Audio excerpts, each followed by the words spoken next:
Boleh dipersiapkan.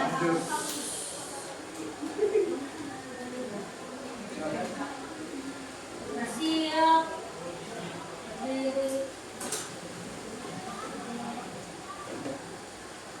Kembali salam. Selamat siang Mario dan Bu Kristi. Selamat siang, silakan dulu.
Oke, anak-anak gimana kabarnya hari ini? Baik.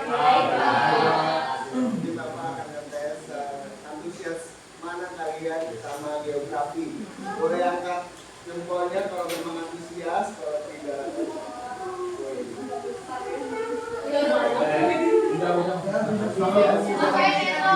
Oke, antusias semua ya.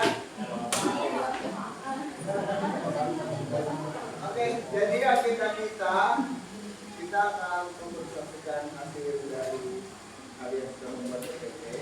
Apakah sudah mengerjakan? Sudah? Oke, jadi Bapak akan kasih waktu 10 menit ini kalian mempersiapkan. Tapi sebelum itu Bapak mau nanya, kira-kira yang mau presentasi ini Bapak tunjuk atau Bapak spin? Kita berapa kelompok?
Oke, Sony.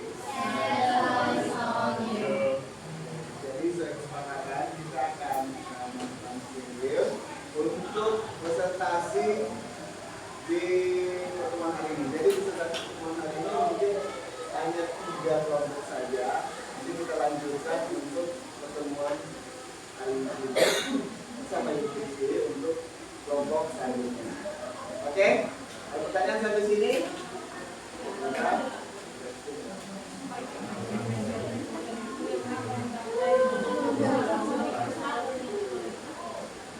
Oke, organisasi.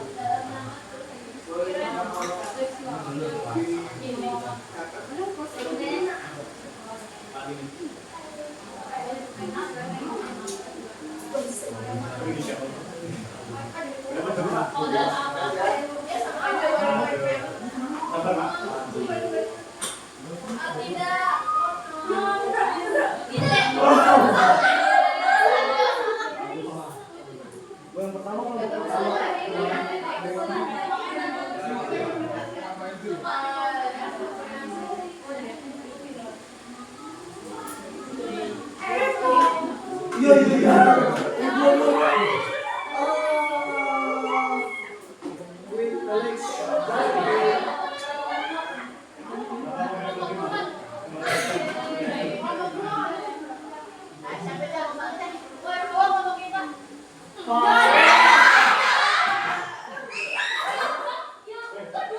hari ini kelompok 163 ini untuk presentasi ya, dan 524 yang memberikan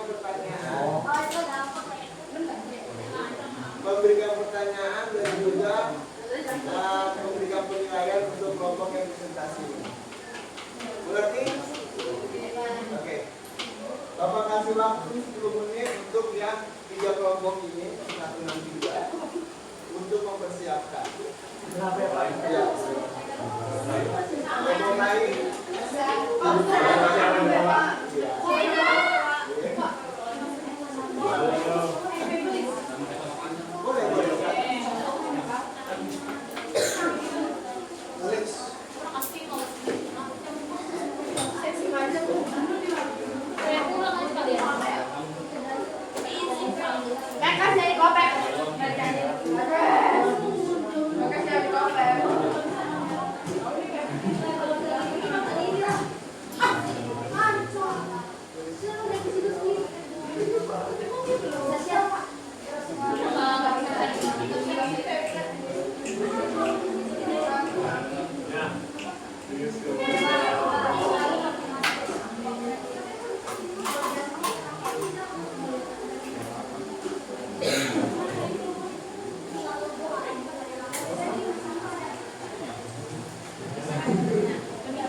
Kita mulai ini.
Eyes on me. Oke, jadi kalian sudah mengerjakan ini. Sudah selesai apa yang belum?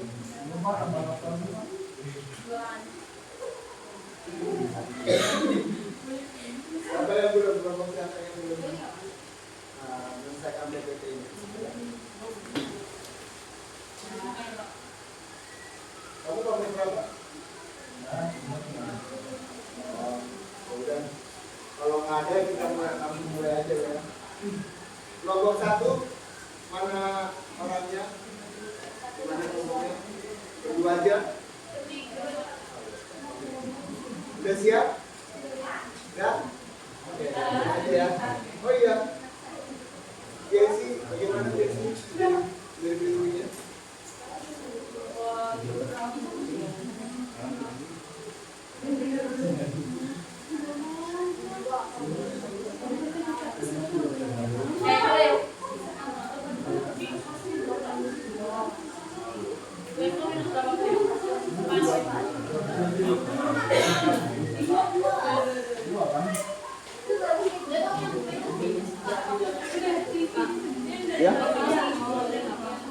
boleh silakan. Sengkama aja.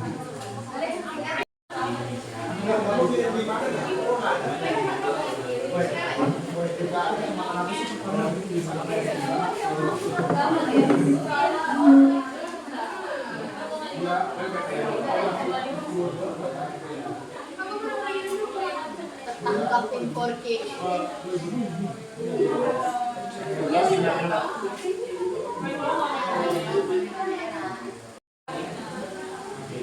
Oh, kecamatan Ancol.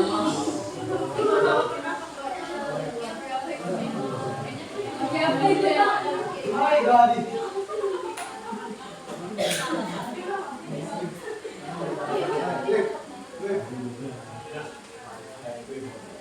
Bukan gue. Iya.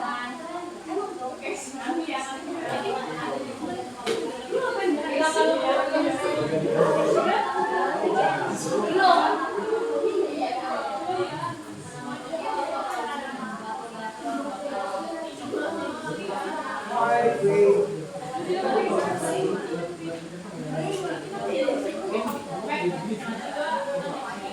Kecamatan Ancol.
Hai Sami. Oke, boleh ngomong satu.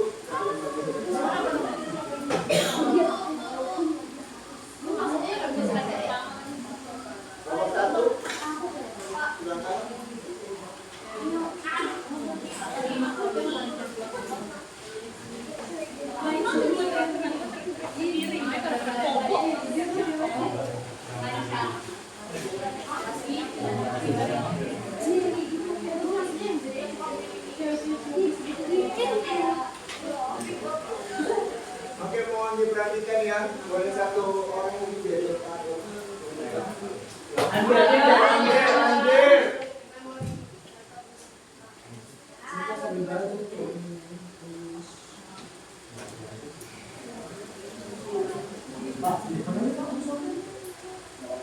selamat siang semuanya. Jadi kami dari kelompok 1 akan menjelaskan tentang bencana alam banjir.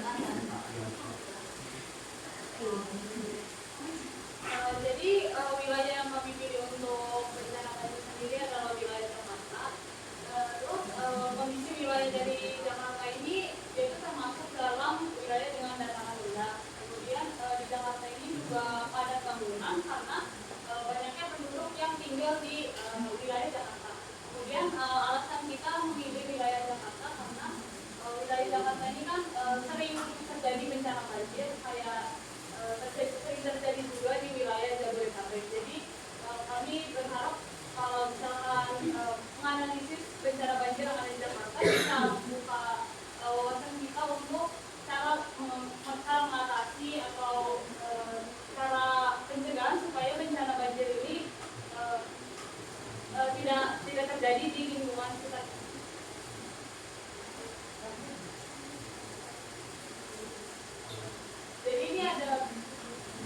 Jadi ini ada beberapa sumber berita yang kita pakai untuk menganalisis bencana banjir di Jakarta.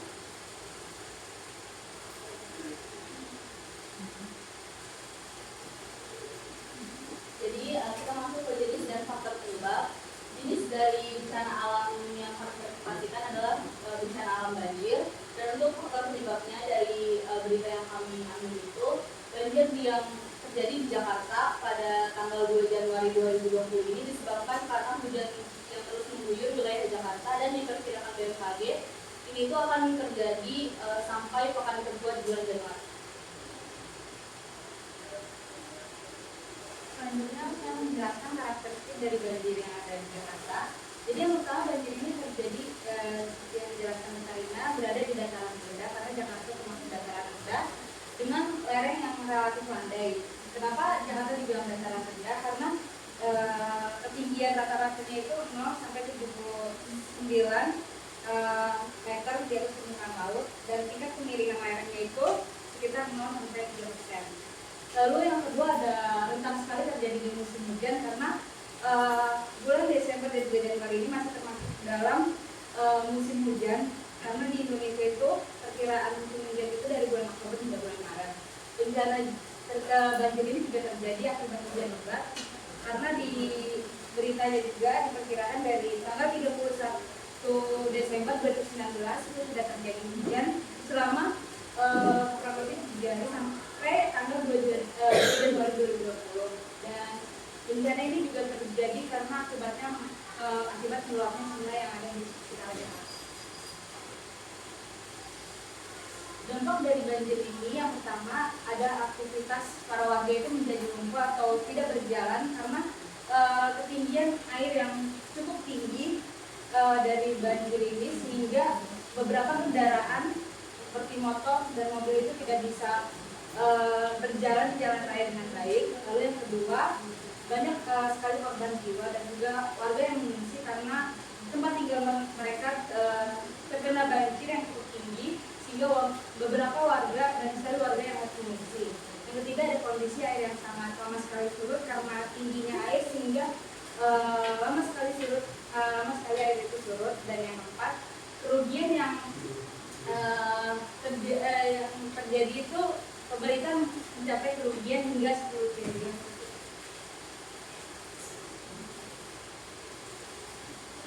Jadi ini adalah grafik bencana dari banjir yang terjadi di wilayah Jakarta. Jadi sebenarnya bencana banjir ini nggak cuma terjadi di wilayah Jakarta, tapi di wilayah Jabodetabek juga. Tapi karena kelompok kami memilih untuk menganalisis di wilayah Jakarta, jadi saya cuma masukin grafik bencananya dari yang di wilayah Jakarta aja. Jadi di sini ada grafik dari yang wilayah Jakarta sendiri, dan itu yang warna merah itu adalah wilayah Jakarta yang terkena banjir. Jadi untuk total wilayah Jakarta yang terkena banjir itu seluas 8,1 hektar, dengan ada beberapa kecamatan yang paling kali bencana banjir itu paling kedua. Antara lain itu ada Kecamatan Hakung, Kecamatan Jagaraksa, dan Kecamatan Kelapa Gading dan beberapa kecamatan lain.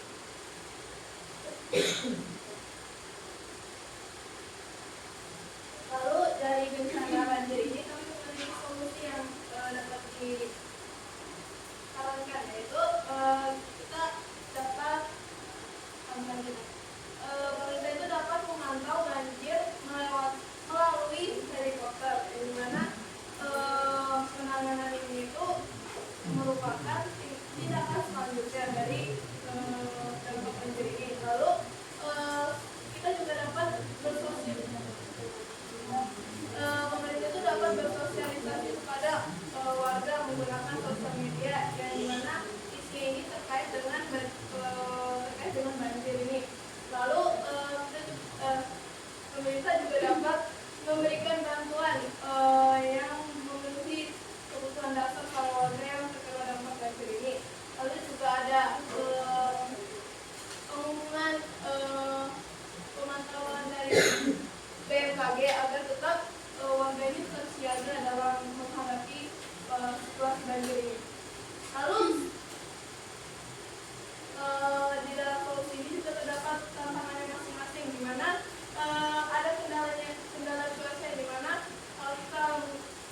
kalau pemerintah menggunakan helikopter itu ketika ada cuaca ekstrim seperti hujan yang sangat deras atau angin yang terlalu bertiup kencang itu membuat pengoperasian helikopter ini sulit untuk dilakukan. Lalu ada juga akses informasi yang tidak merata. Jadi tidak semua warga itu memiliki akses media sosial atau memahami cara untuk menggunakan media sosial tersebut. Lalu ada juga keterbatasan sumber daya. Belum tentu semua jumlah bantuan itu yang tersedia itu dapat mencukupi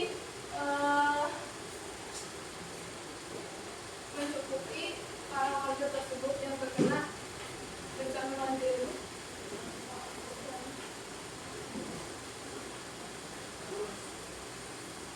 Jadi ada beberapa hal yang bisa kita lakukan. Yang pertama itu mengumpulkan sampah dan dibuang ke tempat sampah, karena seperti yang kita tahu banjir itu biasanya disebabkan oleh sulitnya air ini ada penyerapan air, kemudian kayak saluran airnya juga tertutup akibat adanya sampah yang ada. Jadi kita harus berperan aktif untuk membuang sampah atau membuang sampah kepada tempat. Yang kedua itu membuat rencana cara evakuasi dari banjir, karena mungkin beberapa orang di sekitar kita belum tahu secara mendalam bagaimana cara evakuasi dari banjir yang bisa terjadi. Yang ketiga itu memberikan kampanye kesadaran mengenai bencana banjir kepada orang sekitar. Kampanye ini nggak cuma sebatas cara mencegah atau solusi, kita juga bisa membagikan wawasan kita mengenai banjir, mungkin kayak dampak-dampaknya apa atau alasan gimana banjir ini bisa terjadi di lingkungan sekitar itu apa. Yang keempat itu untuk menanam tanaman yang bisa membantu untuk menyerap air. Karena kalau misalkan ada tanaman yang bisa membantu menyerap air, kalau misalkan di musim hujan jadi bisa membantu untuk ada penyerapan air, jadi mengurangi resiko terjadinya bencana banjir. Oke, untuk WKA-nya, jadi kita sebagai makhluk yang sudah diciptakan Tuhan, segambar dan serupa dengannya, diberikan mandat untuk menjaga dan melindungi.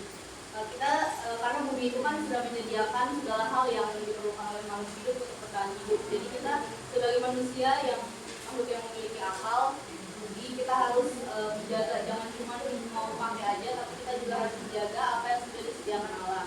Banjir yang kita sering lihat bahkan mungkin pernah kita alami itu bukan hanya terjadi karena faktor alam, tapi juga karena kita manusia yang kurang kesadaran untuk menjaga dan merawat itu.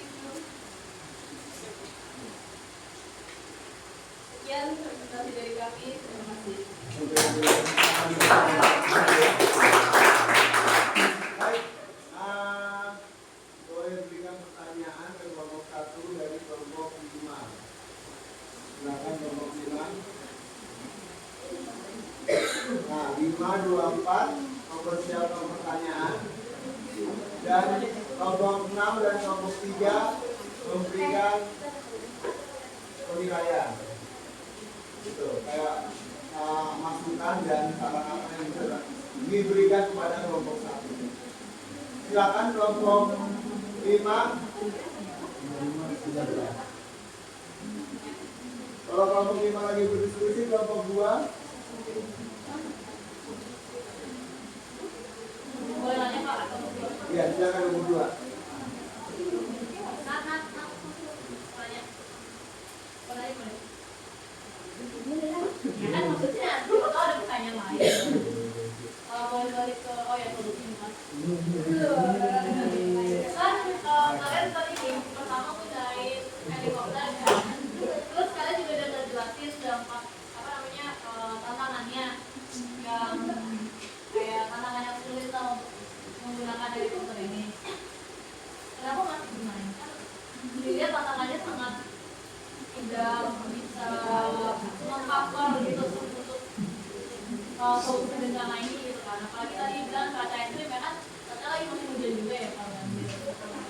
Tadi ada solusi lain untuk memantau. Terima kasih. Alasannya kenapa kalian pilih itu? Terima kasih atas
Mungkin ada jawaban dari teman kalian yang mau jawab kira-kira kenapa mereka pakai solusinya itu. Solusinya kenapa pakai program? Ada yang mau jawab? Ya. Mungkin dari fakta karena jalannya tutup gitu, jalanan untuk masuknya bakalan emang padat gitu di jalannya. Soalnya supaya bisa langsung nyelamatin, langsung jelas itu dari atas.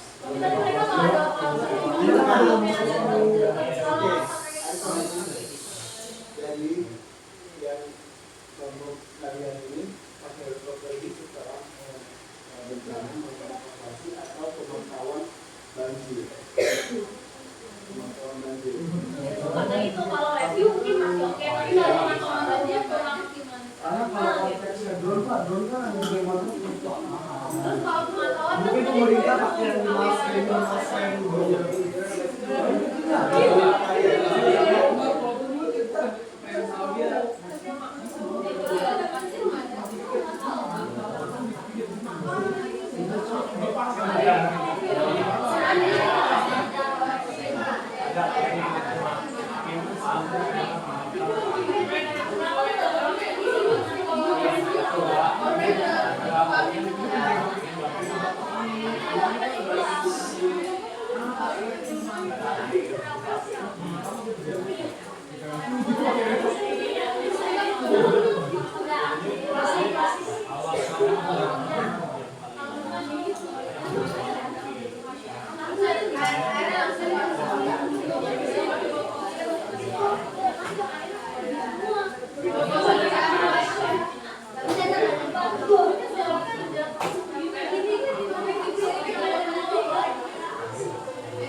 Silakan kelompok 1 bagaimana menanggapi dari pertanyaan nomor kelompok 5.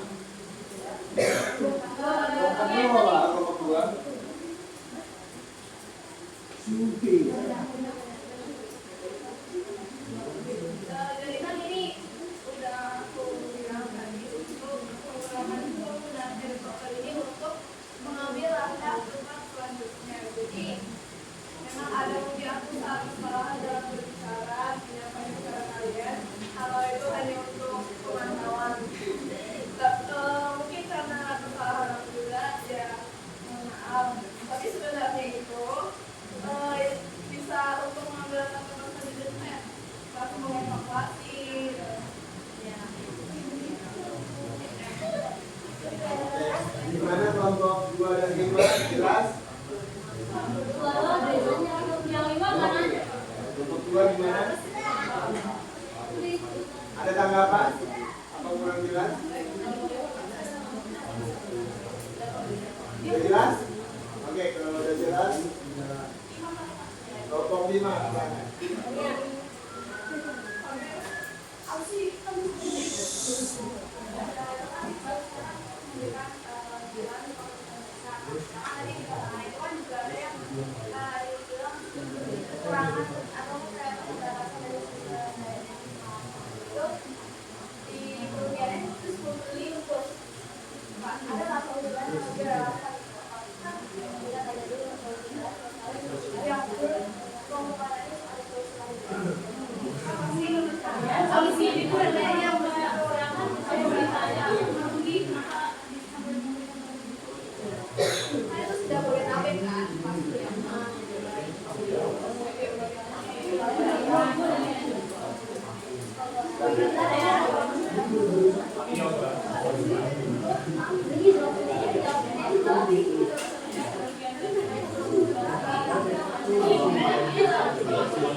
Silakan kelompok 1.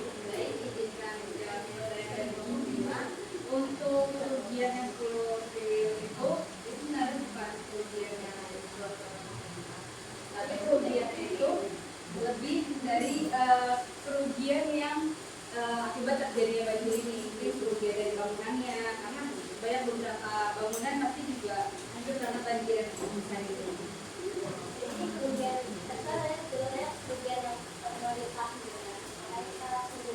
Jadi kerugian ini sebenarnya bukan dari kerugian pemerintah, tapi kerugian perjalanan dana terkena bencana ini sekiranya 10 triliun. Karena ini Jabodetabek kan luas, jadi kerugian yang dikenakan itu tapi kan kalau cara kerugian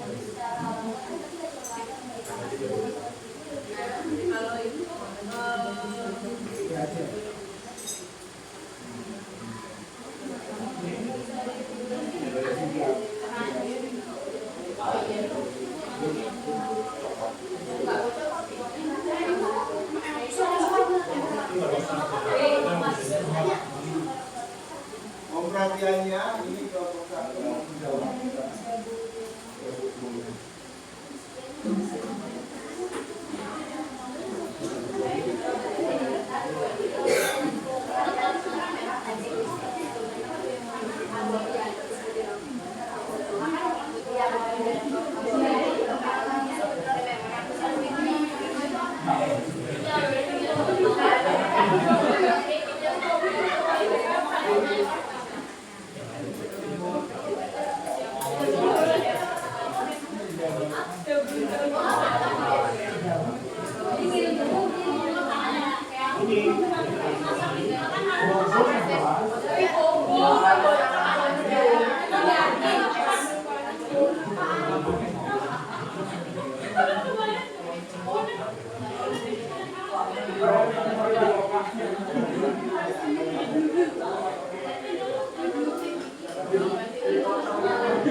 Kelompok satu mau menjawab pertanyaan dari kelompok.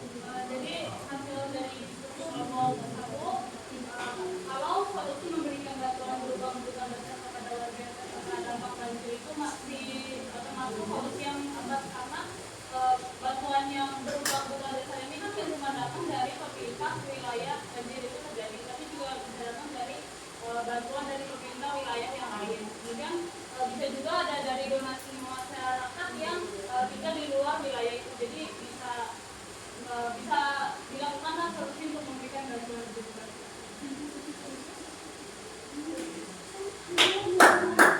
Menjawab kelompok 5.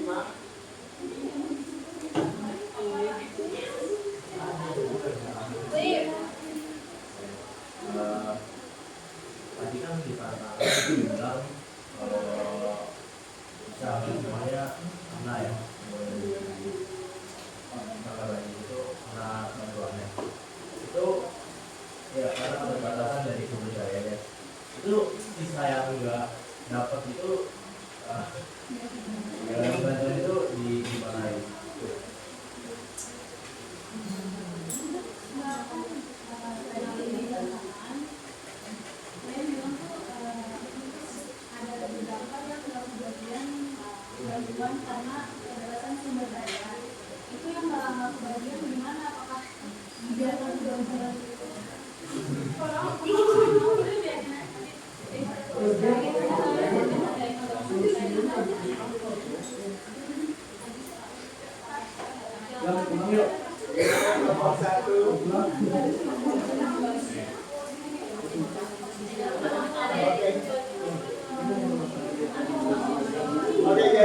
ambil alih aja deh ya. Nah, ambil alih aja. Jadi pertanyaan kalian itu bagus banget. Kritis. Nah, karena kalau kita lihat dari PPT ini masih belum apa ya? Masih perlu dipertanyakan terus menerus karena memang masih belum jalan gitu kan. Maksudnya ini helikopter bagaimana? Nanti yang memberikan bantuan itu bagaimana gitu kan dan sebagainya. Tapi belum ada analisis yang benar-benar dalam. Kenapa? Karena jika memang hanya memberikan bantuan terus dan itu tetap banjir, kita akan tetap merugi. Gitu. Ya kan? Kita akan tetap merugi dan dampaknya akan terus terjadi. Karena kalau ngomongin yang di Jakarta kan, nah Jakarta itu tanahnya terus turun dan jika memang terus turun dan air datang, maka tanah itu yang seharusnya mineral itu tidak bisa lagi. Makanya kenapa genangan di Jakarta itu lebih besar gitu daripada wilayah-wilayah lainnya karena tanahnya itu terus turun karena pembangunan yang ada di Jakarta. Makanya kenapa yang kelompok ini lakukan hanya secara dasar. Jadi ya kalau udah kena bencana ya kita beri bantuan. Terus juga kalau misalnya ada hujan besar dan sebagainya itu kita pakai pantau aja dari helikopter basarnas dan sebagainya. Jadi peran pemerintah belum sangat mendalam. Kalau kita lihat dari Jepang itu dia nggak ada lagi masalah dengan banjir. Kenapa? Karena memang sudah ada tempat untuk penampungan airnya. Nah kita itu masalahnya air Jakarta itu tidak bisa langsung mendorong ke sungai ataupun ke laut karena memang tidak ada jalur untuk bisa mengirimkannya ke laut. Makanya kenapa pemerintah harusnya membangun sebuah tempat penampungan air sementara dan itu akan dikirimkan ke laut. Tapi masalahnya tidak ada infrastruktur seperti itu yang bisa dilakukan sama seperti Jepang. Makanya dampaknya akan terjadi dan 10 miliar itu bukan secara literal. Maksudnya bukan rugi duit gitu, tapi ada kerugian yang bukan dijelaskan secara duit. Misal kamu nih kena banjir, otomatis kena banjir berarti berhenti aktivitas berarti berhenti juga perekonomian terjadi di Jakarta. Nah itu mengakibatkan kerugian gitu. Jadi kerugian bukan hanya pemerintah beri bantuan, tetapi kerugian itu bisa dirasakan oleh masyarakat karena masyarakat tidak bisa bekerja dan aktivitas seperti biasa gitu. Jadi dampaknya bukan secara literal atau ekonomi yang kita pikirkan secara misalnya duit dan sebagainya, tetapi karena aktivitas dari manusia itu tidak bisa berjalan dan banyaknya korban atau mungkin benda-benda seperti mobil dan sebagainya itu hancur dan sebagainya, nah itu bisa terjadi. Jadi kerugian tidak hanya dari pemerintah, tetapi dari warga juga. Gitu. Mengerti? Dijawab? Oke, silakan dari kelompok 4. Ada pertanyaan?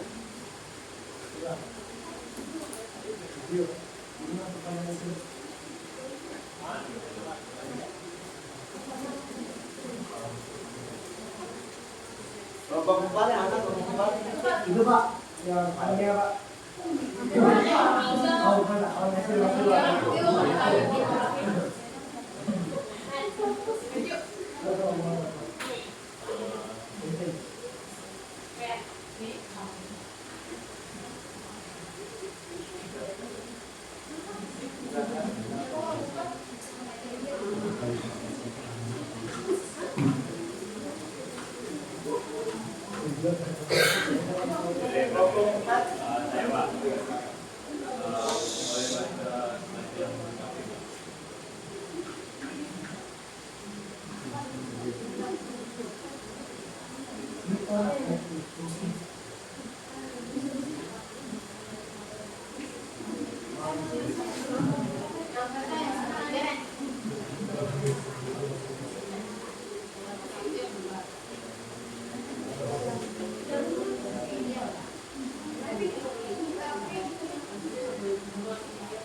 Jangan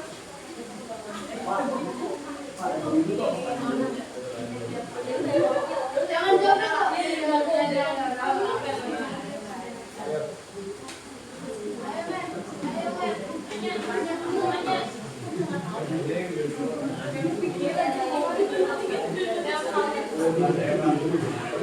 Silakan.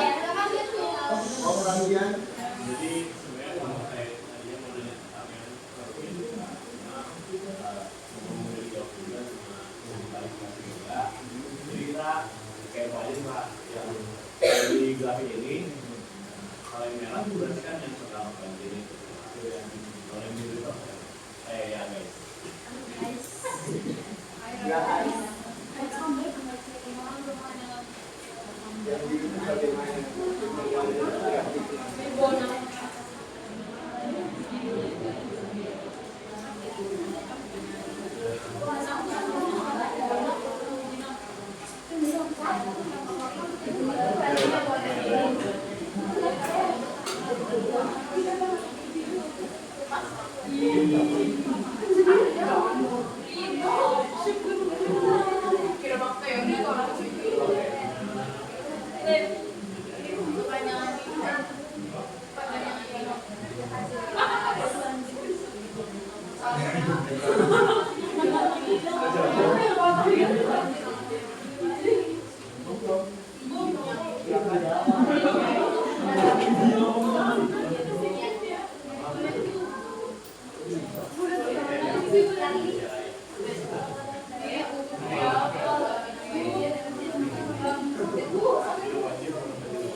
Pembagiannya.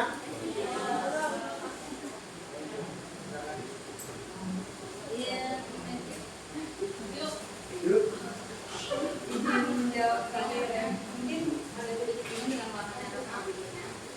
Tadi seperti yang dijelaskan Pertamina, ini kan daerah Jakarta yang perkiraannya bencananya cukup parah. Jadi yang merah ini itu adalah beberapa wilayah yang paling parah. Dan untuk membedakannya, yang biru itu mungkin terkena banjir juga, tapi tidak separah kondisinya dengan yang daerah yang di luar itu.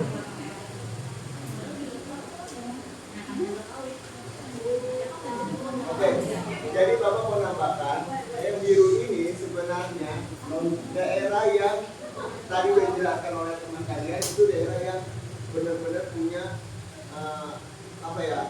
pengolahannya cukup baik. Contoh lihat nih, ini kan sebenarnya tempat bandara kan? Coba lihat bandara, ada nggak di sini? Ada kan? Ada kan? Karena dia punya tempat untuk mengalirkan air tersebut ketika datangnya hujan. Nah, yang sekitar merah-merah itu dia nggak punya, karena memang dia mungkin di Jakarta itu benar-benar padat, jadi nggak ada buat space untuk bisa mengalirkan sebuah air.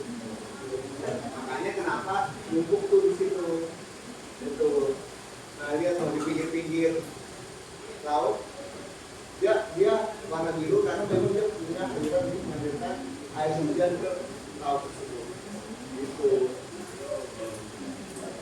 Nah, kenapa?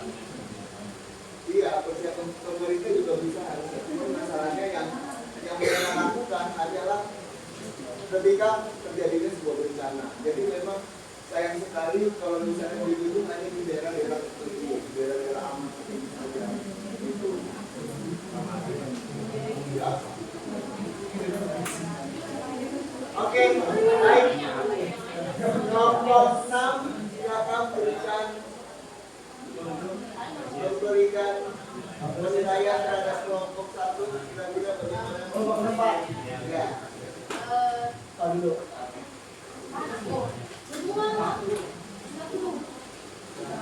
Silakan. Ya, jadi untuk kelompok berapa ini Pak? Kelompok 1 ya. Terus sama walaupun sebenarnya dari sisi memang rasakan dari sisi mungkin masih kesalahan seperti dari sekian kelompok teman-teman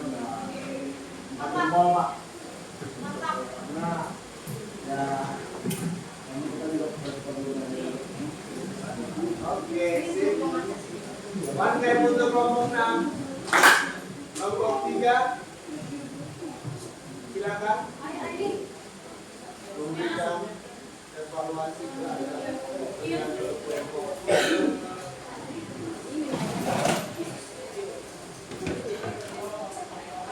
Saya ya rasanya itu bagus. Saya yang harus menambahkan itu karena nggak cuma dampak negatif pasti yang dialami, mungkin bisa dikatakan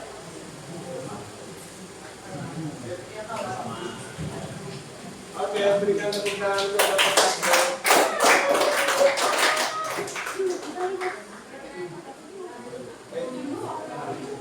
Kelompok 6 dipersiapkan.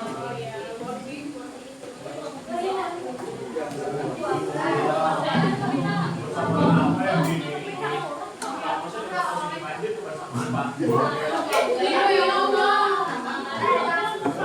di maksudnya positif aja bukan sama apa? Bukan berisi.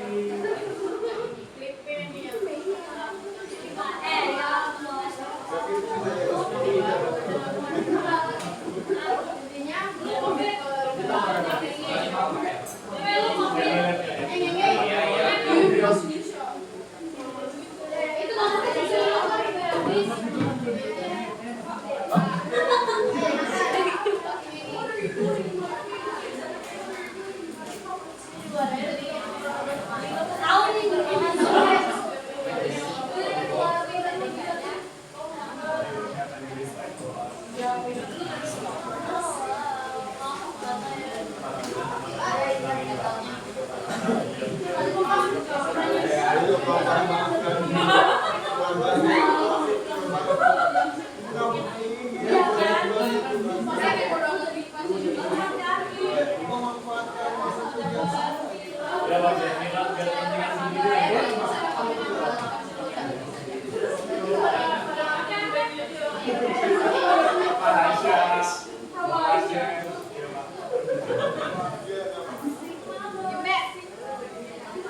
kepentingan sendiri. Sampai ke belakang. Ya.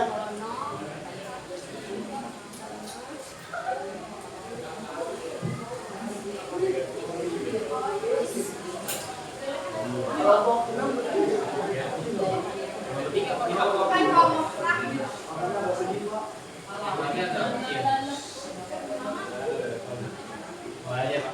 silakan. Oke, jadi selamat siang semuanya dan kepada Bapak dan Ibu, dan saat ini kami dari kelompok 6 akan menjelaskan mengenai mitigasi dan adaptasi kebencanaan bencana non alam, yaitu pandemi COVID-19. Dan perkenalkan, nama saya Felix. Nama saya dulu. Dan langsung aja ya teman.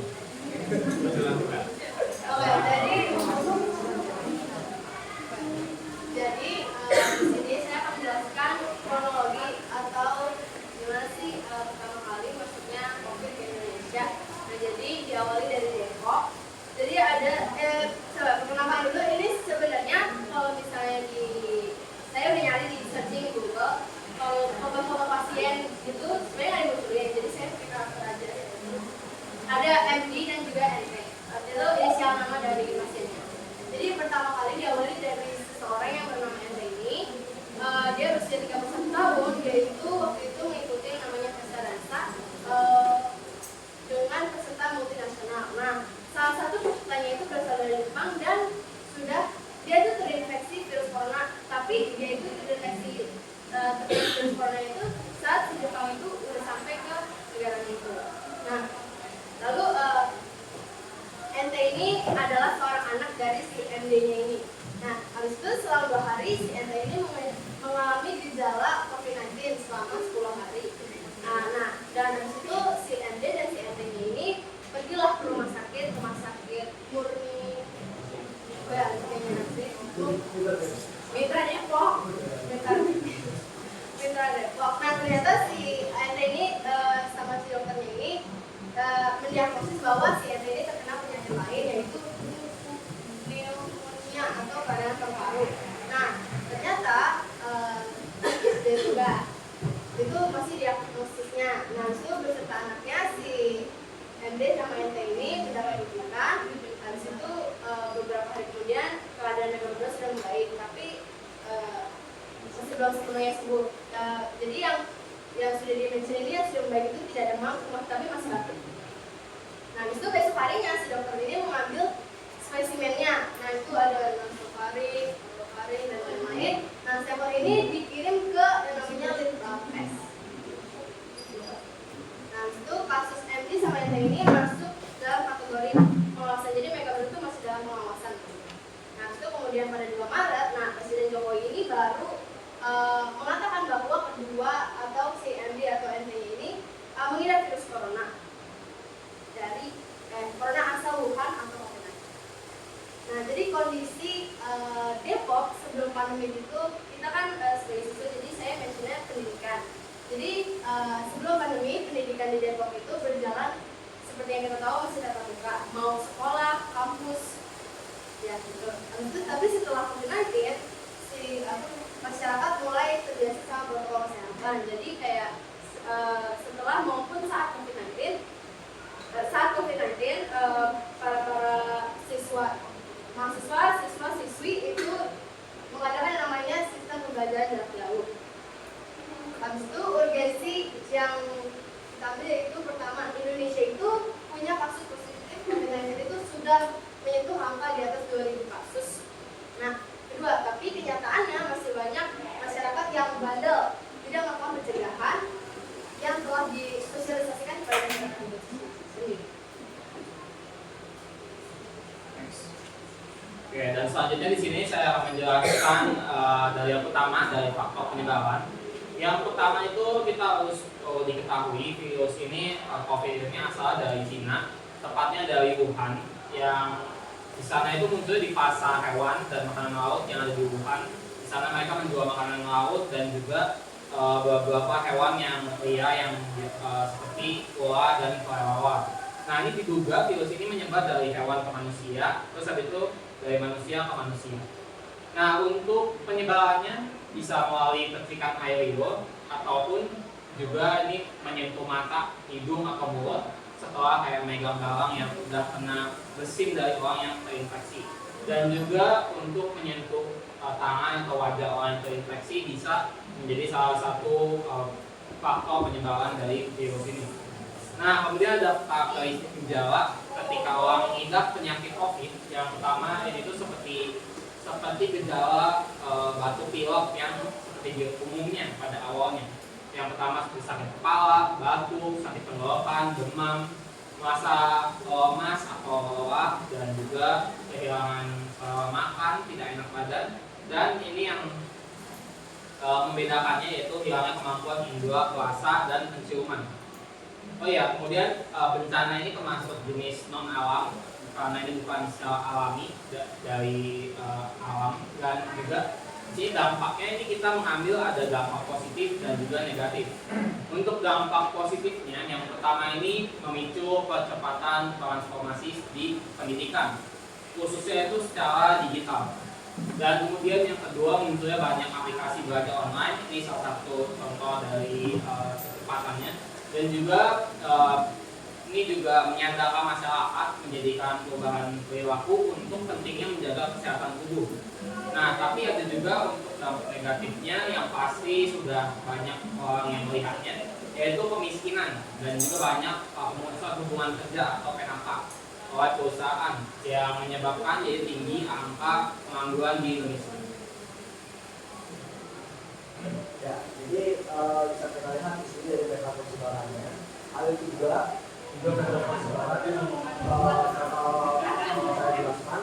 Yang pertama tuh dari zona tengah kecamatan ya. Yang pertama itu berada di Depok yang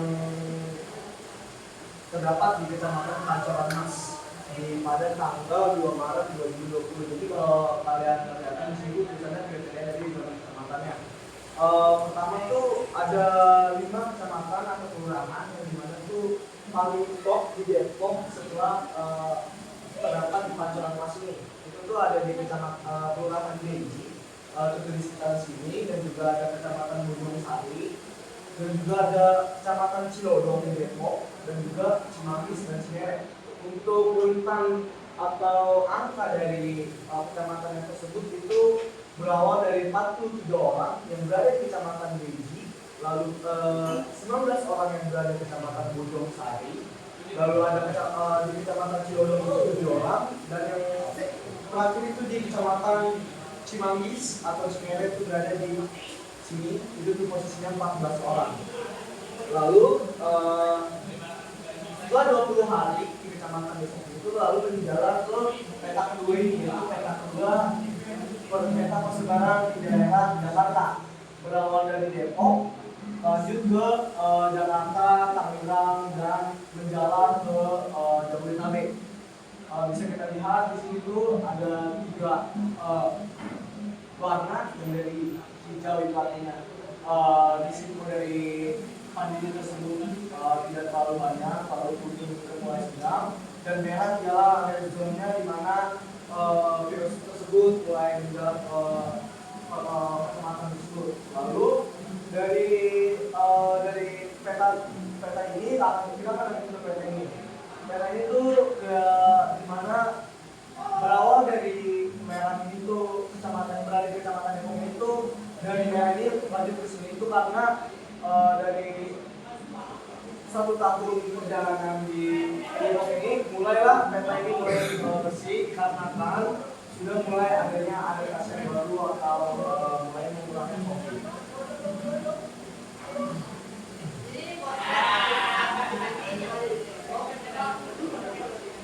Yang pertama 2 warga negara Indonesia positif corona itu dari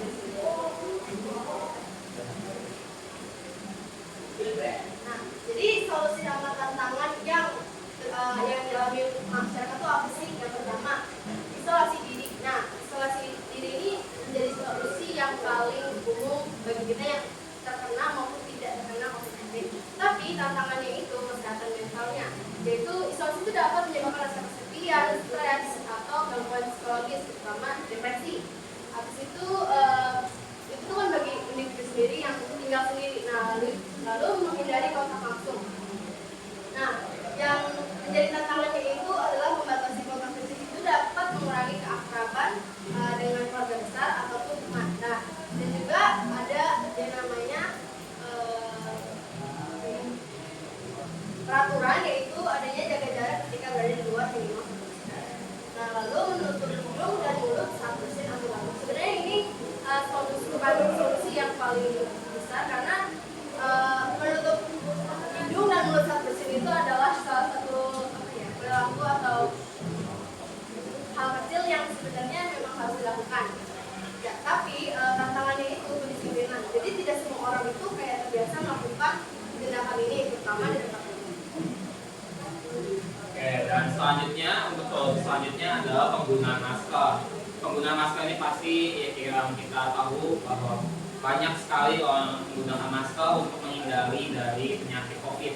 Nah, namun ada beberapa tantangan. Seperti yang pertama itu ketidaknyamanan, karena ketika menggunakan masker dalam jangka yang panjang itu bisa menyebabkan iritasi kulit ataupun kesulitan untuk bernafas. Nah, kemudian yang kedua itu untuk pemilihan masker. Ini lebih ke kesadaran atau pendidikan mengenai masker yang harus digunakan. Yang direkomendasikan itu adalah masker N95 dan juga masker bedak atau yang seperti yang biru dan putih. Nah, tapi kebanyakan masyarakat juga menggunakan masker kain. Padahal masker kain itu kurang direkomendasikan karena bahannya yang tipis. Nah, kemudian untuk konsumsi vitamin. Ini konsumsi vitamin untuk menjaga imunitas tubuh. Nah, tantangannya itu adalah kesadaran dari masyarakat karena tidak semua orang memahami pentingnya vitamin untuk tubuh, untuk daya tahan tubuh. Nah, vitamin yang bisa diminum untuk menjaga daya tahan tubuh itu bisa seperti D3, vitamin C, dan juga vitamin zinc. Nah, kemudian ada juga masalah dari ekonomi atau biaya karena pembelian suplemen vitamin ini bisa menjadi beban finansial bagi beberapa keluarga atau orang. Nah, kemudian ada cuci tangan secara teratur. ini untuk mengurangi virus yang ada di tangan. Nah, tapi fasilitasnya terbatas karena tidak ada di setiap tempat umum untuk menyediakan sabun atau air yang bersih. Ya, jadi selanjutnya itu adalah solusi mengobati gejala COVID-19, yang mana tantangannya itu bisa kita lihat ketersediaan obat. Mungkin yang kita tahu pasti di setiap tempat tinggal kita pasti ada yang memiliki beberapa tempat atau bisa dibilang klinik terdekat yang mungkin kesulitan mendapatkan obat atau vaksin karena gejala dari COVID-19 ini tuh seringkali mirip flu biasa dan juga mendapatkan tindakan pengobatan yang terlambat. Lalu juga ada solusi yang kedua yaitu konsultasi dengan dokter, yang dimana tantangannya itu keterbatasan tenaga kerja atau tenaga medis, yang dimana memudahkan pasien itu, dan kita tahu pasien COVID-19 hari ke hari itu tuh makin banyak, dan juga dapat menyebabkan waktu tunggu yang lebih lama dan pelayanan yang terbatas. Nah, untuk WKN itu sendiri, dari penyakit atau wabah COVID-19 yang kita lewati, kita dapat merasakan bahwa seberapa mirisnya sih masyarakat yang berada di Indonesia, terkhususnya di kota Depok. Kita tahu bahwa banyaknya manusia yang kehilangan pekerjaannya dan juga banyak yang mendapatkan dampak yang dialami saat melewati wabah COVID-19. Sehingga peran yang dapat kita lakukan ialah menaati peraturan pemerintah dan juga menjaga kesehatan tubuh kita dari apa yang Tuhan berikan. Karena seperti solusi yang diberikan pada saat kami presentasikan, dari tantangannya seperti fasilitas terbatas karena tidak semua tempat umum menyediakan sabun atau air bersih, dan juga kebiasaan yang membutuhkan waktu dan pengingat yang konsisten. Itulah salah satu dari tantangannya. Lalu juga ada solusi terakhir yang dimana menggunakan masker memiliki tantangan ialah membuat iritasi kulit dan kesulitan dalam pernapasan. Yes. Ya, jadi sekian, terima kasih. Semoga dari presentasi kami ini bisa mendapatkan wawasan untuk teman-teman semua. Tunggu pertanyaannya. Oke, untuk kelompok 6 berikan dulu apresiasi. Untuk kelompok 3 dan untuk kelompok 5, 2, 4. Silakan bertanya.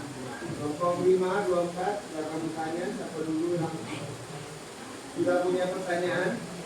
Oke guys. Nanti kelompok 1 dan 3 berikan penilaian. Solusi.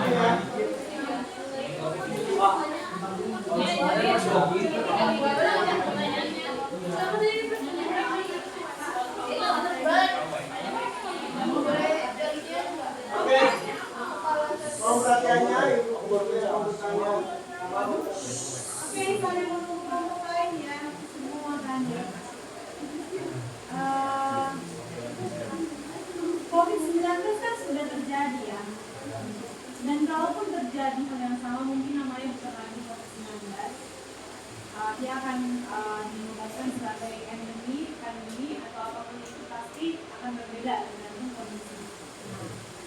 Mitigasi yang diberikan atau solusi yang diberikan tentu tidak akan sepenuhnya relate dengan kondisi yang akan mungkin terjadi. Dari kelompok sendiri, apa kira-kira yang perlu diperhatikan dalam kondisi yang hampir serupa, tapi pasti akan relate dalam kondisi ataupun nama yang baru, ya. Apa yang perlu untuk diantisipasi, apa yang perlu untuk diperhatikan untuk menyiapkan diri ya bagi masyarakat supaya ketika itu datang lagi kondisi yang sama itu tidak terjadi lagi. Yang seperti yang disampaikan tadi ya, virusnya masyarakat sudah ribuan tapi tetap tidak aware. Nah, seperti apa kira-kira yang perlu untuk ditekankan? Ya, boleh dijawab?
Jadi Ibu, terima kasih Bu atas pertanyaannya. Jadi untuk yang pertama banget yang akan kami jelaskan adalah untuk jangan menganggap remeh peringatan dari pemerintah ataupun dari dunia tentang virus terbaru, karena melihat dari pengalaman ketika COVID masih di bulan Desember ataupun masih Januari dan Februari, banyak yang bilang kalau bakalan masuk ke Indonesia.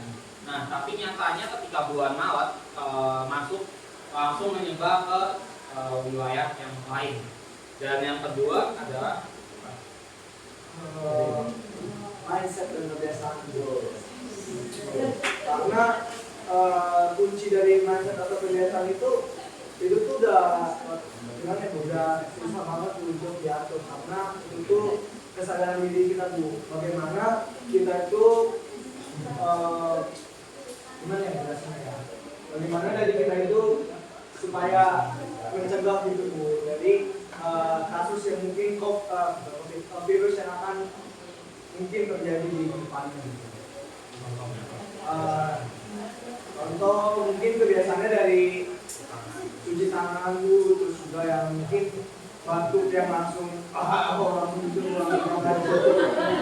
itu kan karena dari situ tuh langsung meluas kemana-mana. Udah Bu. Oke. Kelompok 54. Siapa dulu yang udah ngasih?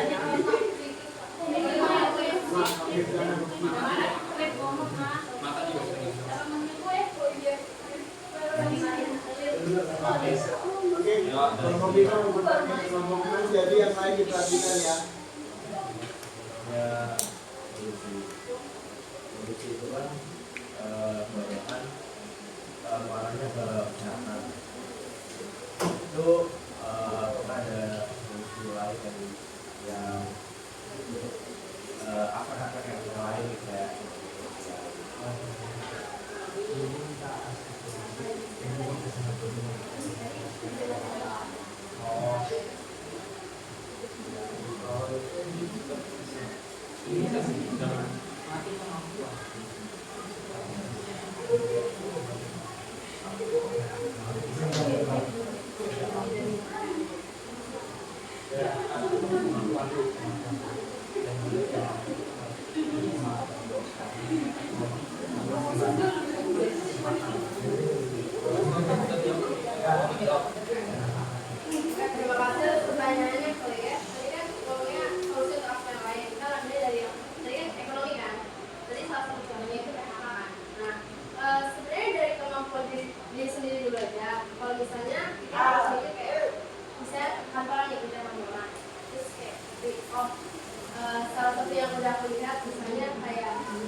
bisa buka yang namanya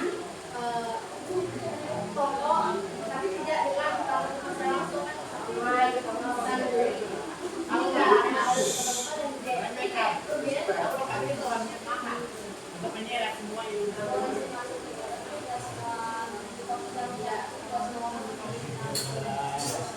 Pananta. Oke, jawab.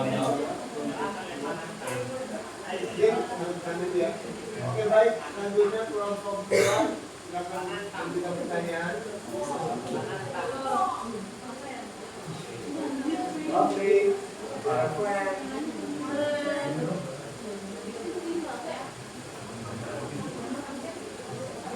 yo guys, waktu guys, ngomong apa dulu?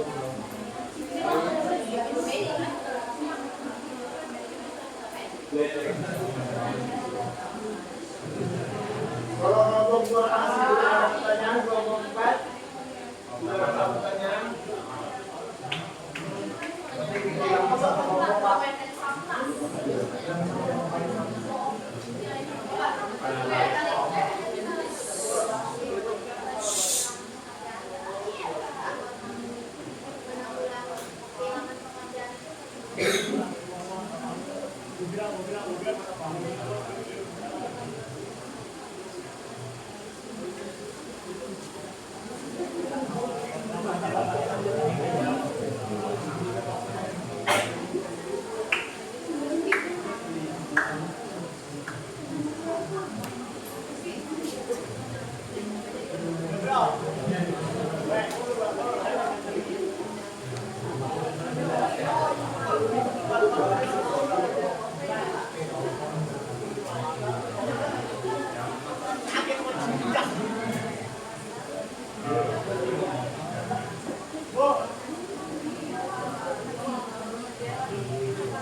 Untuk supaya kita menghemat waktu, silakan menjawab kelompok. Jadi tadi ada kita diskusiin, kita tadi kan sebenarnya juga ngomong bahwa di tahun 2020 itu banyak orang yang kayak belum terlalu kenal namanya Mobi. Jadi kan namanya juga kita sering ngalamin namanya libur 2 tahun. Nah 2 tahun itu bukan waktu yang sedikit. Jadi kita di situ bisa yang namanya mendalami pemahaman tentang teknologi atau belajar kembali karena yang namanya belajar kan nggak ada batas usia kan. Nah juga dari situ tadi yang aku bilang kita bisa buka namanya usaha dari hasil belajar itu. Jadi nggak luas banget. Ada tadi laptop itu. Dan juga kalau mau melatih diri itu kan nggak harus kita meles tempatnya. Ini sekarang udah banyak tentang kursus online yang secara gratis yang bisa kita tinggal ikutin aja. Kalau misalnya di kelas kita belajar kalau buka suatu usaha buka suatu usaha apalagi suatu kondisi yang ekonominya. Terus kalau misalnya kita semua orang nih di PHK membuka usaha gitu untuk menaikkan teknologi, berarti apa ya bisa lagi buka usaha itu kembalinya juga besar gitu loh, nggak sebanyak yang apa kondisi yang membuka usaha itu adalah waktu nggak ada karena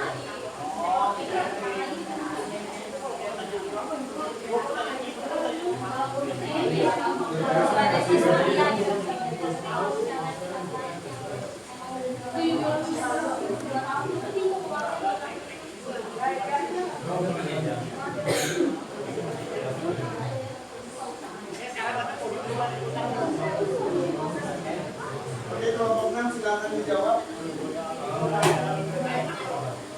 Maka bisa dijawab. Oke, biar Bapak aja menjawab dari kita. Jadi untuk masalah COVID dan urusan jenis baru itu sudah kita lakukan pencegahan. Kalau bukan kesehatan saja tapi ekonomi. Nah untuk kasus yang kita lihat di COVID-19 banyaknya orang PHK itu tidak hanya memberikan seminar dan sebagainya, karena memang kalau bisa membuka usaha kita pun ya susah juga siapa yang mau beli usaha kita dan sebagainya kan. Tapi pemerintah nggak akan tinggal diam gitu. Makanya pemerintah itu walaupun susah ekonomi dia punya namanya cadangan devisa. Cadangan devisa negara itulah yang digunakan oleh pemerintah untuk mensubsidi segala usaha yang ada. Kalau kalian pernah dengar kartu prakerja, ada yang tahu? Nggak tahu? Nah itu bentuk pelatihan dari pemerintah. Pemerintah mensuntikan dana sebanyak 500 sampai 1000 triliun untuk pelatihan tersebut. Jadi pelatihan tidak hanya pelatihan, tetapi memberikan dana. Gitu. Ya, kenapa? Ada tanggapan? Iya. Jadi memang pemerintah itu punya cadangan devisa yang sangat banyak. Devisa negara Indonesia itu 10.000 sampai 20.000 triliun. Tapi nggak digunakan, karena kalau misalnya digunakan, maka akan terjadi inflasi. Makanya itu lebih lanjut lagi, lebih lanjut lagi. Nah itu pemerintah punya perhitungan yang sangat tajam untuk masalah ini. Gitu. Makanya masalah pemerintah itu kalau misalnya punya banyak devisa itu nggak bisa digunakan sembarang. Karena itu hanya untuk bisa menahan inflasi di Indonesia. Maka kita itu pinjam duit dari negara lain gitu untuk bisa menjaga stabilitas ekonomi kita. Makanya kenapa pemerintah mengeluarkan dana banyak banget untuk kesehatan dan ekonomi ya karena pemerintah punya cadangan gitu. Jadi apa ya pemerintah kita sebenarnya nggak miskin banget gitu. Dia punya cadangan devisa gitu. Jadi jangan kira kita itu negara kita miskin ya. Nah, jadi walaupun banyak tantangan dan sebagainya kita punya cadangan. Oke, menjawab? Jawab. Next. Karena waktunya sudah mau habis, kita lanjut aja. Gitu kan. Kelompok 4 sudah akan memberikan penilaian kepada kelompok 6. Silakan. Kelompok 4, 1 dan 3 berikan penilaian. Karena kelompok karena waktu kita untuk bertanya itu nggak cukup untuk bisa menjawab. Yang memberikan pertanyaan tadi kelompok 5 dan kelompok 2 kan? Ya, berarti kelompok 4 memberikan tanggapan masukan sama kelompok 6 sama kelompok 1 sama kelompok 3. Oke, silakan kelompok 4. Oh ya. Jadi presentasinya udah bagus, udah lengkap juga semuanya sampai ibu maksudnya. Jadi terus untuk kanan Pak. Kanan Pak.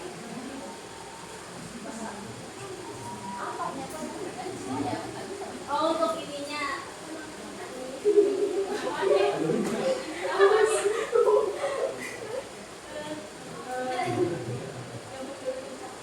Oh iya untuk yang modifikasi mungkin PPT-nya bisa teksnya bisa dibuat lebih gede gitu atau nggak usah terlalu banyak teks biar nggak ribet banget warnanya juga tidak kontras gitu aja sih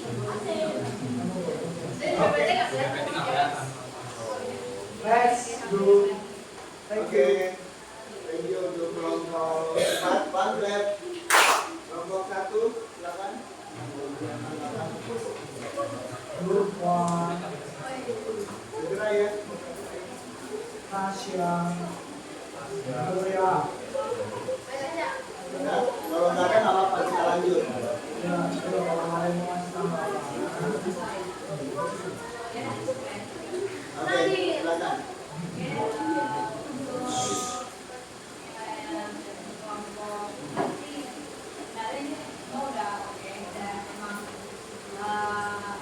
Informasi juga ditangkap dengan baik.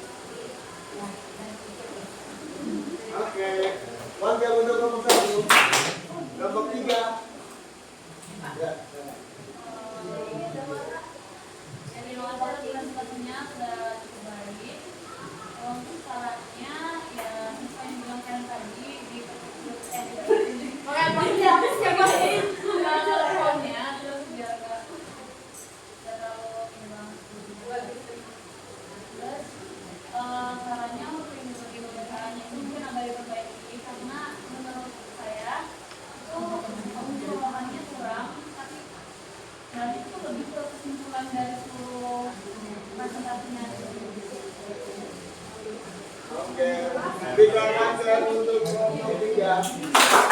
Oke, berikan apresiasi untuk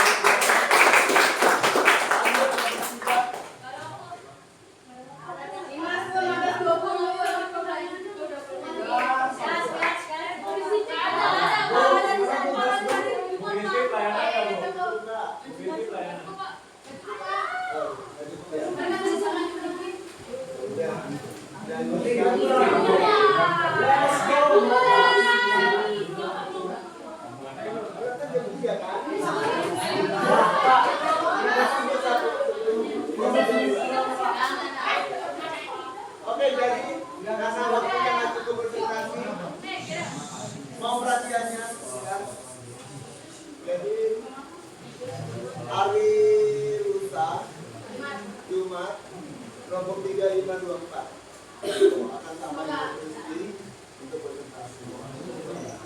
Oke, jadi mohon dipersiapkan kelompok 3524. Jadi kalian tuh harus benar-benar memahami materi tersebut supaya nanti kalau teman kalian ada pertanyaan kalian langsung bisa jawab tanpa lagi ada diskusi. Jadi kalian punya apa ya, ada pemikiran untuk saya tahu jawabannya. Jadi langsung jawab aja kalau lagi diskusi. Oke, sip. Oke, kalau nggak ada pertanyaan lagi, mungkin ada pertanyaan dari kalian? Tidak ada? Oke, kita tutup aja. Tapi sebelum tutup, ini berapa apa ya?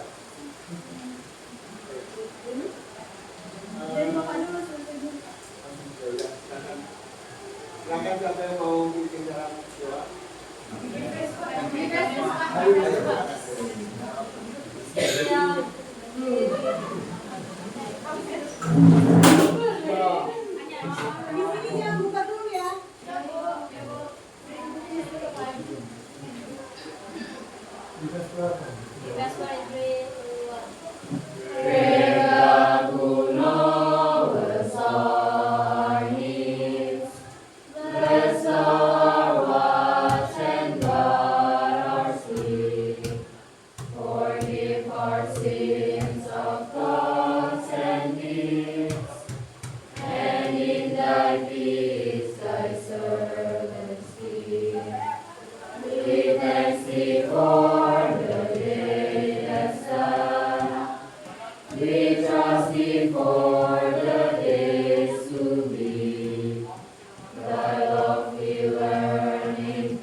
Jumat ini 3 kelompok lagi ya?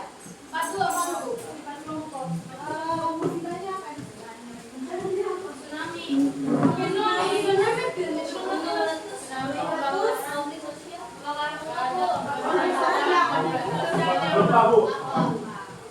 ya. Tapi kita masih punya waktu 15 menit. Jadi sharing juga nanti ya. Jadi silakan duduk. Belum selesai loh. Karena udah kami dibacarin.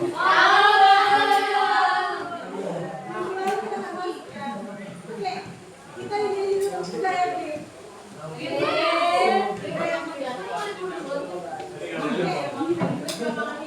kita main games dulu ya. Sudah ada